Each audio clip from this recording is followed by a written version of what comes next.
The crystal chandeliers of the Grand Pierre ballroom didn't just illuminate the room. They seemed to weaponize the light, reflecting off thousands of diamonds and sharp, judgmental eyes. Elsa Sterling stood paralyzed, the icy sting of vintage Dom Perignon soaking through the silk of her vintage gown and clinging to her skin like a badge of shame.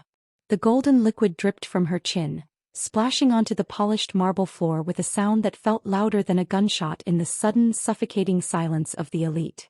"Look at you," hissed Arthur McLean, his voice a jagged blade of contempt. He didn't whisper. He wanted them to hear. He wanted the hedge fund titans and the oil heiresses to see how he handled a clumsy, worthless wife. "I told you to stay in the car if you couldn't handle a simple cocktail hour.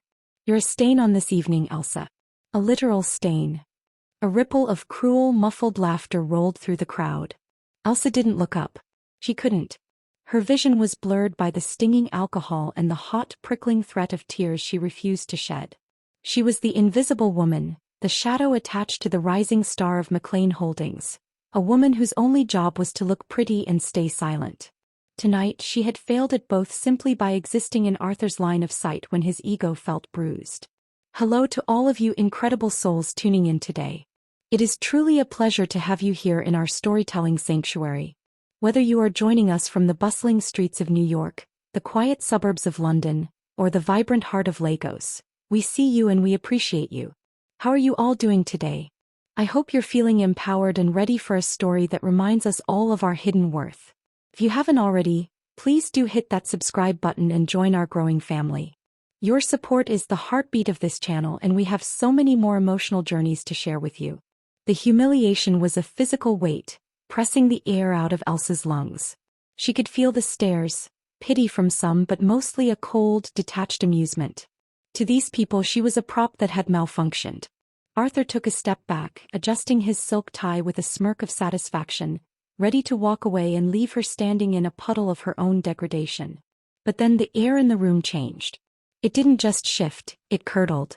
On the velvet-draped stage at the far end of the hall, the microphone emitted a sharp, piercing hum. Thomas Vane, the elusive Titanesque CEO of Vane Global, a man whose net worth was rumored to be more of a sovereign state than a bank account, stopped mid-sentence. He ignored the teleprompter. He ignored the dignitaries in the front row. His eyes, sharp as flint and twice as hard, were locked onto the back of the room. Directly onto the woman drenched in champagne. "Stop the music," Thomas commanded. His voice wasn't loud, but it possessed a terrifying, absolute authority that killed the ambient noise of the gala instantly. The quartet in the balcony screeched to a halt. Arthur, sensing a shift in the spotlight, straightened his posture, likely preparing an apology to Vane for his wife's scene. "Elsa." Thomas Vane spoke the name into the silence, and it sounded like a prayer and a demand all at once. The crowd gasped. Arthur's smirk vanished, replaced by a flicker of confusion that rapidly began to rot into fear. No one spoke to Elsa. No one even knew Elsa. She was the ghost of the McLean estate. "Elsa Sterling," Thomas repeated, his boots thudding against the wooden stage as he stepped away from the podium. He wasn't looking at the crowd. He was looking at her with a raw intensity that made the socialites recoil. "I have spent 5 years looking for the woman who saved my life in this company. I didn't expect to find her being treated like a servant by a man who isn't fit to shine her shoes." Elsa finally lifted her head. Through the damp strands of her hair, her eyes met Thomas's. The mystery she had buried, the brilliant mind she had locked away to play the role of a submissive wife, and the secret that could bankrupt half the people in this room began to claw its way to the surface. The question hung in the air, heavy and lethal. Who exactly was the woman Arthur McLean had just tried to destroy? Thank you for the approval. Let's dive deeper into the shadows of Elsa's world and the secrets that define her. The silence that followed Thomas Vane's declaration was thick, heavy with the scent of expensive perfume and the metallic tang of fear. Every head in the ballroom turned toward Elsa, their gazes shifting from mockery to a predatory curiosity. But Elsa barely noticed them. Her world had shrunk to the burning intensity in Thomas's eyes and the suffocating proximity of the man standing beside her. Arthur McLean's face was a grotesque mask of shifting emotions. The calculated cruelty he had worn seconds ago was being eroded by a frantic, desperate need to maintain his social standing. He looked at Elsa, really looked at her, for the first time in years, and all he saw was a stranger. To the world, Elsa Sterling was a trophy that had lost its luster. She was the daughter of a disgraced academic, brought into Arthur's life to provide a veneer of stability while he climbed the cutthroat ladder of the private equity world. Arthur loved power, and Elsa was the one thing he could exert absolute power over. He had spent years chipping away at her confidence, telling her that her ideas were cute but impractical, and eventually silencing her voice until she became a ghost in her own home. But beneath the damp silk and the trembling shoulders, Elsa was a fortress. Her deepest desire wasn't for the jewelry Arthur bought to apologize for his rages, or the prestige of his name. She craved the restoration of her mind. Years ago, before the accident that claimed her father's reputation and forced her into Arthur's protective, and later suffocating, arms, Elsa had been the youngest lead analyst at a firm that didn't exist on any public registry. She was a ghost strategist, a person high-net-worth individuals called when the math failed and the markets turned blood red. Her fear, however, was a living thing. She feared that if she ever stepped back into the light, the people who had destroyed her father to get to her would find her again. She had traded her brilliance for safety, hiding behind the mask of a quiet wife. "Thomas," Elsa whispered, her voice cracking. It was the first time she had spoken in public in years, and the sound felt like breaking glass. As Thomas Vane descended the stairs of the stage, the crowd parted like the Red Sea. Following closely behind him was Sarah Huntington, Thomas's chief of staff. Sarah was a woman of sharp angles and even sharper intuition. She scanned the room with a look of pure disdain, her eyes lingering on Arthur with the kind of clinical coldness one reserves for a germ under a microscope. "Is it really her?" Sarah murmured to Thomas, though her eyes were already widening in realization. She remembered the encrypted files from 5 years ago, the ES protocols that had stopped the Vane global hostile takeover in its tracks during the darkest fiscal week in the company's history. The strategist had disappeared the moment the wires cleared, leaving no paper trail, only a legacy of survival. Arthur, finally finding his voice, stepped forward, his hand reaching out to grab Elsa's arm in a gesture that looked like support but felt like a vice. "Mr. Vane, I think there's been a massive misunderstanding. My wife, Elsa, she's been under a lot of stress. She isn't herself tonight. She doesn't know you." Thomas Vane stopped 3 feet from them. He was a head taller than Arthur, and the sheer gravity of his presence seemed to make the air around him colder. He didn't even look at Arthur. "Take your hand off her," Thomas said. It wasn't a suggestion. "I beg your pardon?" Arthur stammered, his bravado leaking out of him. "She's my wife. I'm just trying to get her some air," I said. Thomas's voice dropped an octave, resonating with a lethal quietness. "Take your hand off her before I have security remove you from this building and your assets from the market." Arthur recoiled as if he'd been burned. Elsa felt the sudden absence of his grip like a phantom limb. She stood alone, the champagne drying on her skin, feeling the eyes of the world's most powerful people dissecting her. Thomas stepped closer, ignoring the gasps of the onlookers. He reached into his breast pocket and pulled out a silk handkerchief, white as a surrender flag. He didn't hand it to her, he gently took her hand and pressed it into her palm. "5 years ago, a woman I never met sent me a single encrypted algorithm," Thomas said, his voice soft enough now that only Elsa, Arthur, and those closest could hear. "It was the only thing that kept 10,000 families from losing their livelihoods when my father's rivals tried to bury us. She refused payment. She refused credit. She told me to keep building. I recognized your eyes the moment I stepped onto this stage, Elsa. I never forget the eyes of the person who saved me." Elsa looked at the handkerchief, then up at Thomas. The secret she had kept even from Arthur, the fact that she was the architect of the Vane recovery, was now a ticking time bomb in the middle of a crowded room.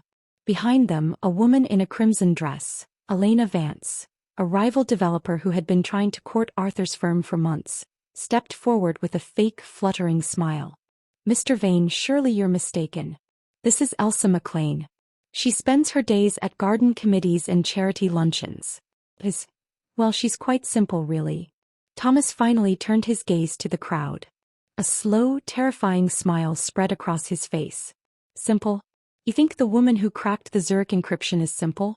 You think the mind that designed the Aegis project, the very project all of you are here to bid on tonight, is simple?" The room went dead silent. The Aegis project was the holy grail of the tech and finance world, a revolutionary system for global market stability that had been attributed to an anonymous think tank. Arthur's jaw literally dropped. The Aegis? You? No, that's impossible. You're at home. You're nothing without me. The sheer desperation in Arthur's voice revealed the cracks in his foundation. He hadn't just married Elsa. He had tried to consume her. He had seen her brilliance as a threat to his ego, so he had spent years gaslighting her into believing she was mediocre. Elsa felt a spark of something she hadn't felt in a long time. It wasn't just anger. It was the return of her own pulse. She looked at the champagne puddle on the floor, then at the man who had poured it. "I'm not a stain, Arthur," Elsa said, her voice gaining strength, echoing off the high ceilings. "I'm the reason you have a company to brag about in the first place." The first major revelation had landed like a hammer blow. But as Thomas Vane offered her his arm, Elsa knew that stepping back into her power meant stepping back into the crosshairs of the enemies she had spent years hiding from. The weight of Elsa's words, "I'm the reason you have a company to brag about," seemed to physically push Arthur back. He looked around the circle of onlookers, searching for a laugh, a scoff, any sign that his reality hadn't just been inverted. But the guests were no longer laughing at the woman with the wet dress. They were staring at her as if she were a statue made of solid gold that had suddenly begun to speak. "This is a joke," Arthur whispered, though his sweat-slicked forehead suggested he knew it wasn't. "Thomas, you've been misled. My wife she has a history of delusions. Mental instability. It's why I keep her so close to home. She's confused my work for her own." Thomas Vane didn't flinch. He didn't even acknowledge Arthur's existence. He kept his eyes on Elsa. "The Aegis project is being activated tonight, Elsa. The board is waiting for the final decryption key. The key only the architect holds. If you don't step on that stage and provide it, the system defaults to the highest bidder, which, based on current dark pool trading, is a shell company owned by the very people who tried to destroy your father." Elsa's heart hammered against her ribs. This was the moment she had feared. The Aegis wasn't just a project. It was a digital shield designed to prevent the kind of predatory market manipulation that had bankrupted her father, Julian Sterling, and driven him into a forced exile. She had built it in the shadows of her marriage, using late nights and burner laptops, thinking she could release it anonymously to fix the world. But Thomas Vane had found the thread. And by pulling it, he had exposed her to the wolves. Suddenly, the heavy oak doors at the back of the ballroom swung open with a violent thud. A man entered, flanked by 4 security guards in charcoal suits. He wasn't dressed for a gala. He wore a sharp, tactical-style trench coat, and his presence felt like a cold front moving through the room. This was Victor Draken, the CEO of Draken Industries and Arthur's silent partner.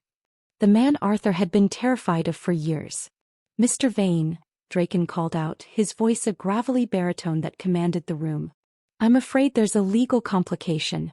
McLean Holdings owns all intellectual property produced by its employees, and their spouses, under the unity clause of their marriage contract.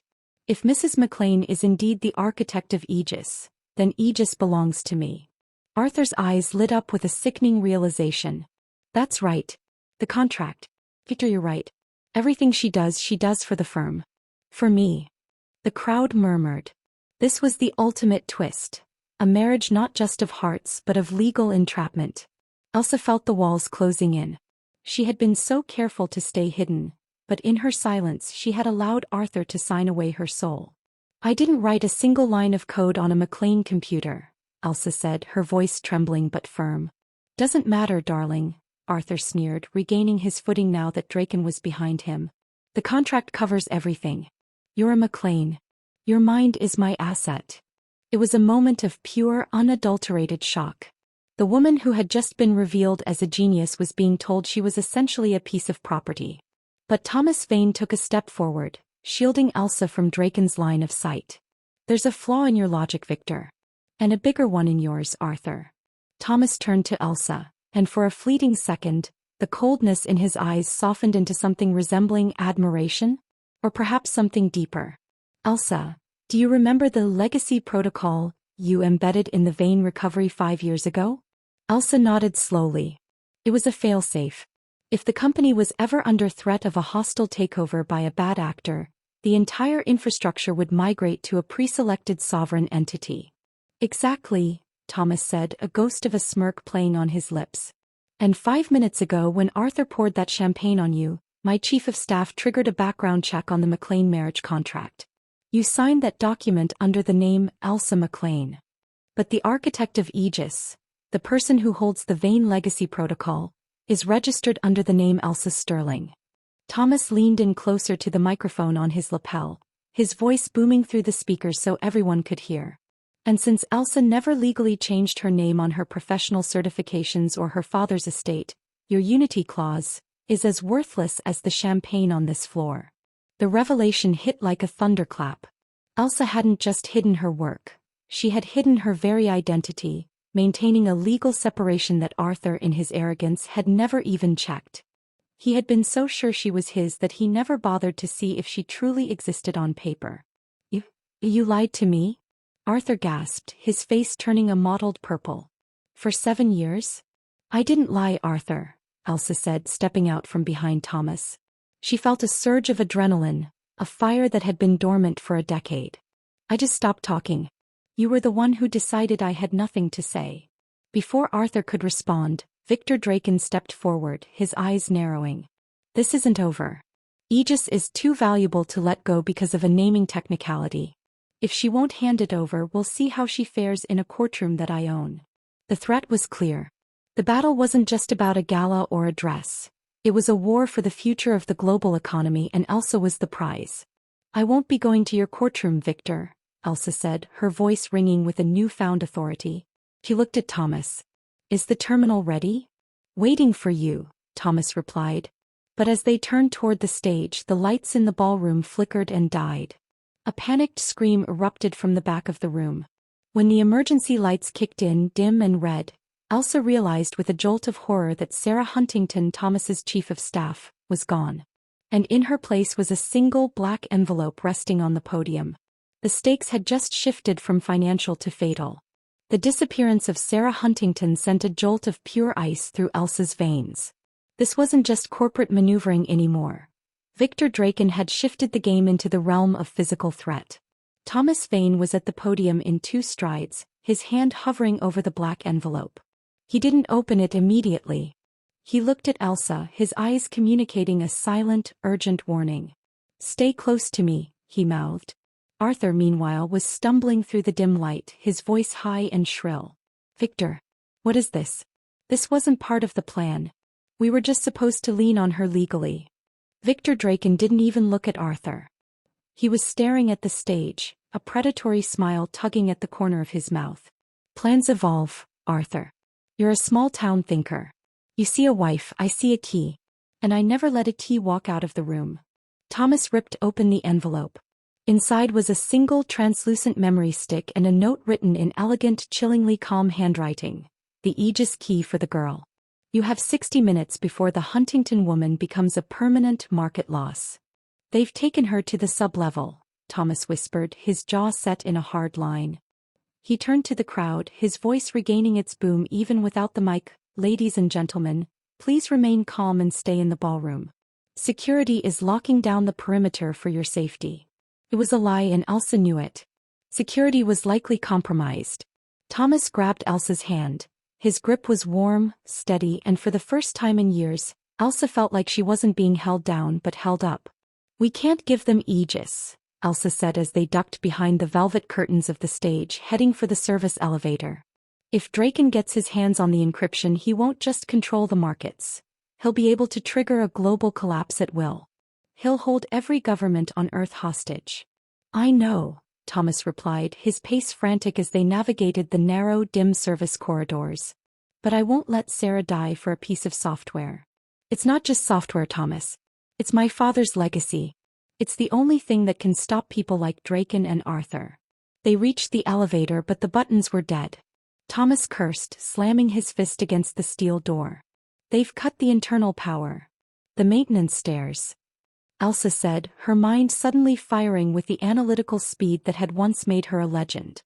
Third door on the left. It bypasses the main grid. Thomas looked at her, surprised. How do you know the blueprints of the Grand Pierre? I didn't just spend my marriage at garden committees, Thomas, Elsa said, a flash of her old brilliance shining through. I studied the architecture of every building Arthur did business in. I needed to know where the exits were. Just in case. As they hurried toward the stairwell, the tension between them began to shift. It wasn't just the adrenaline of the chase. It was the friction of two minds finally meeting their match. Thomas had lived his life as a titan, always the smartest person in any room. Now he was following a woman who saw the world in codes and structural vulnerabilities. Why did you stay? Thomas asked, his voice low as they descended the concrete stairs into the bowels of the building. With a mind like yours, you could have destroyed Arthur McLean in a week. Elsa paused, her hand on the cold iron railing. Because Arthur wasn't the one who ruined my father. He was just the one who picked up the pieces. I stayed because I was waiting for the person who actually pulled the trigger to show his face. Tonight, Victor Draken finally stepped out of the shadows. Suddenly, a heavy thud echoed from the landing below. Two of Draken's guards appeared, their silhouettes framed by the dim red glow. They didn't reach for words, they reached for the tasers at their belts. Get behind me, Thomas commanded, but Elsa was already moving. She didn't use brute strength. She used physics. As the first guard lunged, Elsa kicked a heavy janitorial bucket into his path, the soapy water slicking the concrete. The man's feet went out from under him, his head cracking against the wall with a sickening thud. The second guard hesitated, and that was all the time Thomas needed. He delivered a sharp, disciplined strike to the man's solar plexus, followed by a takedown that pinned him to the floor. Thomas stood up, breathing hard, looking at the unconscious guard and then back at Elsa. Gardening committees, right? Pest control, Elsa corrected, her heart racing. But the victory was short-lived. A screen on the wall, a maintenance monitor, flickered to life. It showed a grainy feed of a cold, concrete room. Sarah Huntington was tied to a chair, a digital timer glowing red behind her. 45:00. And standing next to her, looking directly into the camera, was Arthur. He held a tablet in his hand, his face twisted with a mixture of terror and malice. Elsa. Arthur shouted at the camera. I know you're watching. Draken says if I get the key from you, he'll let me keep the firm. He'll let me keep everything. Just give it to me, Elsa. Don't make me do something we'll both regret. Arthur was the red herring. Draken was using Elsa's husband, the man she once thought she loved, as the executioner. The psychological cruelty was a distraction, a way to keep Elsa off balance while the real trap was being set. We're running out of time, Thomas said, his hand finding the small of Elsa's back. The server room is just past the sub-basement. If we can get to the Aegis terminal, we can spoof the key. Give them a fake that fries their hardware the moment they try to run it. It won't work, Elsa said, her eyes fixed on the monitor. Draken is too smart for a basic Trojan. He'll check the checksums. We have to go to them. We have to face them. It's a trap, Elsa. He wants you in that room. He wants the architect, Elsa corrected, her voice cold and certain. But he's about to find out that the architect doesn't just build shields. She builds traps too. As they stepped into the pitch-black sublevel, the sound of dripping water and distant machinery filled the air. Somewhere in the dark, Sarah was fighting for her life, and Arthur was losing the last shred of his humanity. The doors hissed open, revealing a stark, sterile environment. In the center of the room, Sarah Huntington sat bound, her eyes wide with relief and terror as she saw them. But the relief was short-lived. Arthur stood over her, the tablet in his shaking hands glowing like a demonic artifact. Behind him, leaning against a server rack with the casual air of a spectator at a play, was Victor Draken. Right on time, Draken said, checking his watch. The architect and the titan. A poetic pairing. Let her go, Arthur, Elsa said, her voice echoing off the metallic walls. She didn't look at Draken yet, she kept her eyes on her husband. This isn't you. You're a narcissist and a bully, but you aren't a kidnapper. Don't let him turn you into a felon. A felon. Arthur laughed, a jagged, hysterical sound. Elsa, look around. I was already a felon the day I married you. Draken told me everything. He told me who your father really was. He told me that the accident that ruined Julian Sterling wasn't a mistake. It was a partnership. Elsa froze. The air in the room seemed to turn to lead. What are you talking about? Thomas took a step forward, his hand twitching toward his pocket, but Draken's guards leveled their weapons. Stay back, Vane. Let the happy couple talk. Your father didn't just lose those files 5 years ago, Elsa, Arthur sneered, his desperation turning into a weapon. He was selling them. He was working with Draken to create a backdoor into the global banking system. But he got greedy. He tried to keep the master key for himself. The key that became Aegis. So Draken had to retire him. And I was the one who made sure the police didn't look too closely at the brake failure on your father's car. The world tilted. The accident that had haunted Elsa's dreams, the tragedy that had driven her into Arthur's arms for protection, was a lie. Her father hadn't been a victim of fate. He had been a victim of the very man she had slept next to for 7 years. You knew. Elsa whispered, the words barely audible. You helped him kill my father and then you married me to keep the Aegis key in the family? I loved the idea of you. Arthur shouted, his face contorted. I loved having the smartest woman in the world under my thumb.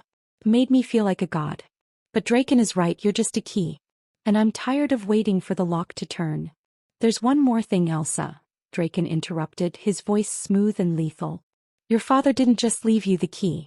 He left you the debt. The Aegis project was funded by my capital. Technically, you've been working for me since the day you were born. Thomas Vane moved then, not with violence but with a calculated calm. He stepped between Elsa and the revelation. She doesn't owe you anything, Victor. Not her life and certainly not her mind. You think you've broken her with this? You've just given her the one thing she was missing. And what's that? Draken asked, amused. A reason to stop holding back, Thomas replied. He looked at Elsa, his gaze a mixture of fierce protection and a burgeoning, deep-seated passion. Elsa, the Vane global network is open. I've bypassed the encryption. If you upload Aegis now, you can't just shield the markets. You can strip every cent Draken and Arthur have. You can liquidate them in seconds. This was the game changer. Elsa had the power to destroy them, but it required her to step into the very world of high-stakes digital warfare that had killed her father. It was a choice between her safety and her vengeance. If she touches that terminal, the girl dies, Arthur threatened, pressing the tablet screen. The timer on the wall jumped from 20 minutes to 2 o'clock. The tension was a physical cord stretched to the point of snapping. Elsa looked at Sarah, then at the man who had murdered her father's legacy and finally at Thomas. In the middle of the chaos, Thomas reached out and took her hand. It wasn't a tactical move. It was a moment of pure, shared vulnerability. I trust you, Elsa, Thomas whispered. Whatever you decide, I'm with you. Elsa turned to the terminal. Her fingers hovered over the glass. She wasn't the broken wife anymore. She was the architect. Arthur, Elsa said, her voice now cold and precise as an algorithm. You always said I was clumsy. Let's see how you handle a crash. Elsa's fingers flew across the terminal keys, a blur of motion that seemed to defy human speed. But as the first lines of code scrolled across the screen, the monitors suddenly turned a violent, bruised purple. A massive access denied skull flickered across every screen in the room. Victor Draken began to laugh, a dry, rattling sound. Did you really think I'd bring the architect to my server room without a containment field? That terminal isn't connected to the outside world, Elsa. It's a closed loop. You aren't uploading Aegis to the world. You're uploading it directly into my private drive. Elsa froze. She had been baited. By attempting to fight back, she had initiated the transfer Draken couldn't force on his own. The progress bar on the screen surged. 45%. 50%. No. Thomas lunged toward Draken, but the guards were faster. A heavy boot caught Thomas in the ribs, sending him sprawling across the cold floor. Elsa screamed his name, starting toward him, but Arthur stepped in her path, the tablet held high like a trophy. It's over, Elsa, Arthur hissed, his eyes wide with a manic, hollow light. He's going to kill Sarah anyway. He's going to kill Vane. And if you don't stop struggling, I might just let him kill you too. Think about it, I'll be the grieving widower of a billionaire genius. The narrative is perfect. The sheer, cold-blooded betrayal was a physical blow. Elsa looked at Thomas, who was struggling to breathe on the floor, his eyes still fixed on her with a desperate, protective love. She looked at Sarah, whose muffled sobs were the only sound against the hum of the servers. She was trapped. Her mind, The one thing she thought was her greatest weapon had been turned against her. She stopped the transfer. Sarah died. If she let it finish, the world fell into Draken's hands, and Thomas would likely be eliminated as a witness. I've lost, Elsa whispered, her hands dropping to her sides. The weight of her father's death, her husband's treachery, and her own failure crushed the air from her lungs. She felt a profound soul-deep despair. Everything she had tried to build, every year she spent hiding to protect the world, had led to this basement. This cage. The timer hit 0:30. Stop the transfer and give me the manual override, Draken commanded, stepping forward. He produced a small, lethal-looking silenced pistol from his coat. He pointed it directly at Thomas's head. Or the Titan falls first. Elsa, don't. Thomas wheezed, coughing up a spray of crimson. Don't give him the world. Shut up. Arthur screamed, kicking Thomas in the side. Elsa watched the man she had once called husband brutalize the only man who had ever truly seen her. In that moment of absolute hopelessness, a cold, dark clarity settled over her. She looked at the terminal. She looked at the progress bar, 88%. She realized that Draken was right about one thing. Her father had left her a debt. But he had also left her a secret. A secret buried not in the code but in the hardware. Fine, Elsa said, her voice dead and hollow. She stepped back to the terminal. I'll give you the override. But it requires a biometric scan. My retina and a voice command. Draken smirked, signaling his guards to lower their guard just an inch. Smart girl. Move. Elsa leaned into the scanner. The red light washed over her eye. She felt the coldness of the gun barrel as Draken pressed it against Thomas's temple, waiting. Voice command required. The computer chimed. Elsa looked at Arthur, then at Draken. She didn't look like a victim anymore. She looked like an executioner. Command, bury the ghost, Elsa whispered. The computer didn't beep in confirmation.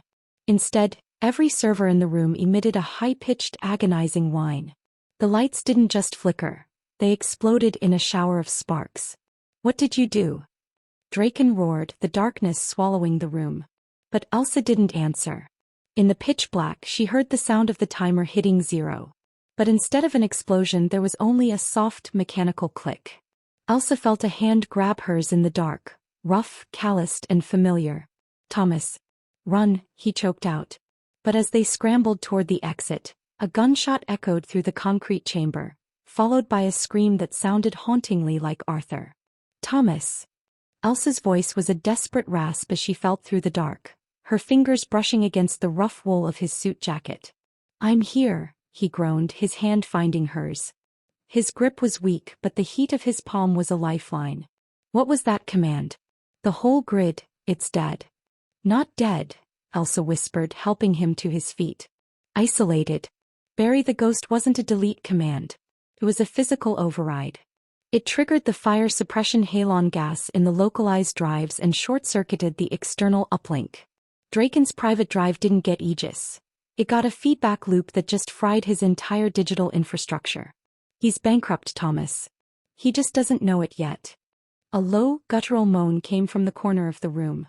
A flicking lighter sparked, and for a second the flame illuminated Victor Draken. He was slumped against a server, clutching his arm where a stray piece of shrapnel from an exploding capacitor had sliced through. But he wasn't the one who had screamed. Further in the shadows, Arthur McLean was huddled on the floor, his hands over his eyes. The tablet, his window to power, had exploded in his face when the feedback loop hit. He wasn't dead, but he was broken, sobbing about his assets and his eyes. Sarah. Elsa called out. I'm okay. Sarah's voice came from the center of the room. In the chaos and the dark, she had managed to tip her chair over and was scuttling toward the sound of Elsa's voice. The timer was a bluff. It wasn't a bomb, it was a lock. The door was supposed to seal us in forever. Elsa felt a surge of hope so powerful it nearly brought her to her knees. They were alive. The secret was safe. And for the first time in 7 years, the shadow of her father's killers was being chased away by the very light they tried to extinguish. Thomas, can you walk? Elsa asked, pulling his arm over her shoulder. For you? I'd crawl through glass. Thomas managed a weak, bloody grin. The vulnerability in his voice wasn't a sign of weakness. It was a testament to the bond forged in the fire of the last hour. He looked at her not as a ghost strategist or a Titan's savior, but as Elsa, the woman who had just outplayed the world's most dangerous man with nothing but her mind. "We need to get to the auxiliary comms," Elsa said, her voice growing steady, infused with a new, unbreakable courage. "If I can reach the main ballroom's wireless relay, I can broadcast the evidence of Draken's market manipulation and the truth about my father's death to every news agency on the planet." "The relay is on the mezzanine," Sarah said, joining them in the dark, her hands finally free. "But Draken's guards will be regrouping at the exits." "Then we don't use the exits," Elsa said. She looked at the ceiling where the massive ventilation shafts for the server cooling system hung. "We go up. Just like my father always said, when they close the doors, look for the vents. The air always has to go somewhere." As they began the grueling climb, the fear that had characterized Elsa's life for so long began to dissolve. She wasn't running anymore. She was ascending. She realized that the Aegis wasn't just a shield for the world. It was a shield for her heart. She didn't need Arthur's protection or Thomas's billions. She was the architect of her own fate.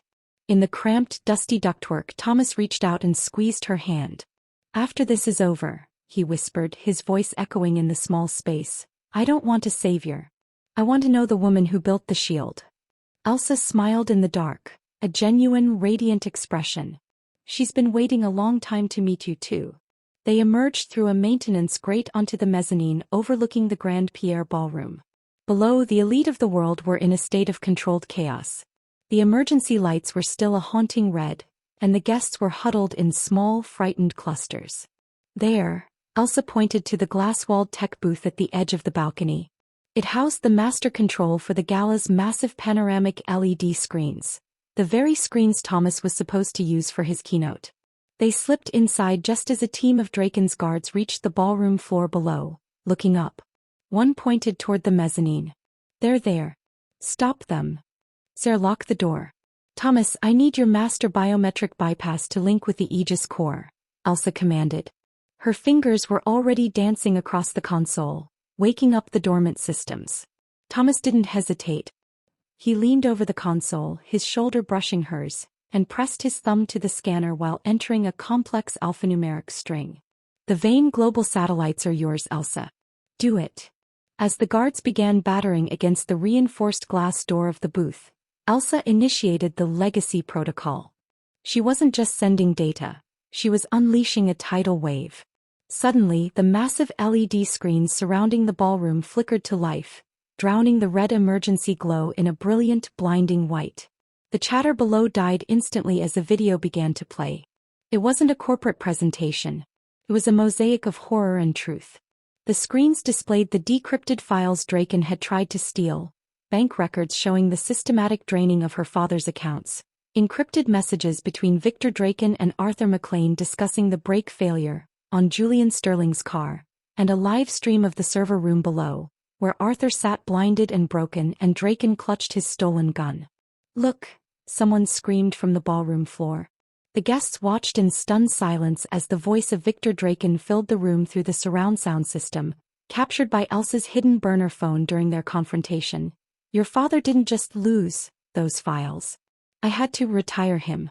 And Arthur was the one who made sure the police didn't look too closely."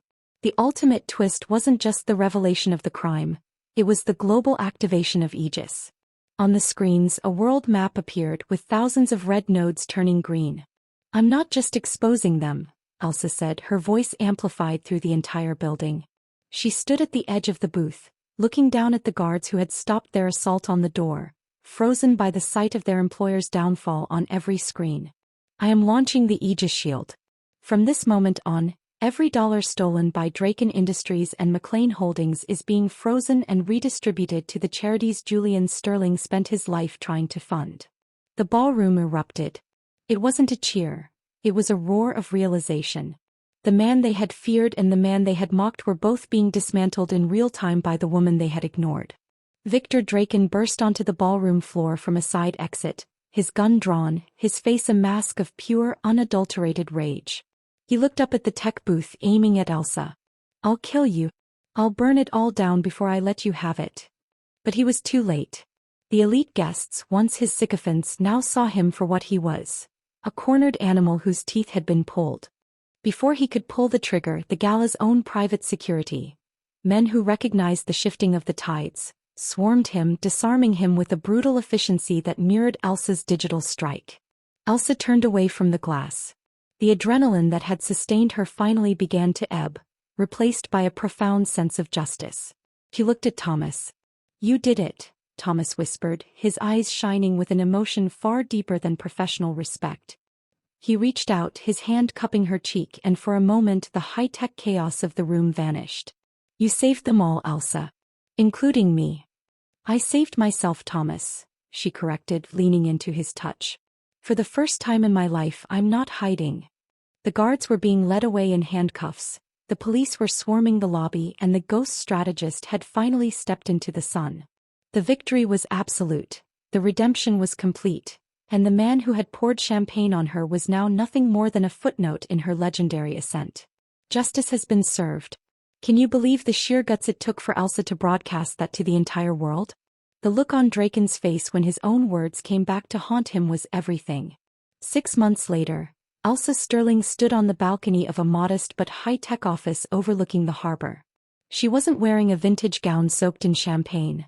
She wore a sharp, tailored suit in deep navy, her hair pulled back in a way that didn't hide her face, but framed it with confidence. The name on the frosted glass door behind her didn't say McLean. It said Sterling and Vane, Global Security. Arthur McLean had been sentenced to 20 years for his role in the conspiracy and the assault on Sarah Huntington. His assets had been liquidated to pay back the families ruined by Draken's schemes. Victor Draken himself was awaiting a life sentence in a federal facility, his empire, nothing more than a cautionary tale in economic textbooks. "The board of the World Bank just called," a familiar voice said. Elsa turned to see Thomas Vane leaning against the doorframe. He looked healthier than ever, the bruises from that night long gone, replaced by a permanent look of contentment. He wasn't just her business partner. He was the man who had stood by her when she was a ghost, and he had stayed by her side as she became a titan. "They want to implement the Aegis Shield as the primary protocol for all cross-border transfers," Thomas continued, walking toward her. He stopped just inches away, the air between them still humming with the same electric connection they'd felt in the server room. "You've officially changed the way the world handles money, Elsa." "We changed it," Elsa corrected, reaching out to take his hand. "I provided the code, but you provided the platform. And more importantly, you provided the trust." Their relationship had grown organically from the ruins of that gala. It wasn't built on trophies or power plays, but on a shared vulnerability and a mutual respect for each other's brilliance. They had spent the last 6 months not just building a company, but building a life, one filled with late-night debates over algorithms and quiet mornings watching the sun rise, free from the fear of shadows. Sarah Huntington, now the COO of their new firm, walked onto the balcony with a tablet in hand. She smiled at the two of them. "The press is waiting downstairs for the official launch of the Julian Sterling Foundation. Are you ready to step into the light for real this time?" Elsa looked at Thomas, then out at the city she had saved.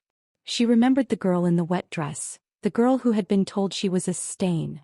That girl was gone. In her place was a woman who knew her worth was immeasurable. "I've been ready for 5 years, Sarah," Elsa said, her voice ringing with joy and peace. As they walked toward the elevators, Thomas leaned in and whispered, "I have one more question for the architect." "What's that?" "Now that the world is safe, what are we building next?" Elsa smiled, a radiant, hopeful expression that promised a future brighter than any gala chandelier. "Something for us, Thomas. Something just for us." The doors closed on the past, leaving behind the secrets and the pain. Elsa Sterling was no longer a ghost in someone else's story. She was the hero of her own, and the ending was more beautiful than any code she had ever written. What an incredible journey! From champagne and humiliation to power and true love, Elsa's story is a reminder to us all that our true value can never be hidden forever. If Elsa's victory inspired you today, please drop a "congratulations" in the comments and let us know what your favorite part of the story was. Thank you so much for watching and being a part of this community. Your support means the world to us. Don't forget to like this video, share it with someone who needs to hear this message, and subscribe for more emotional high-stakes stories every week. We'll see you in the next one.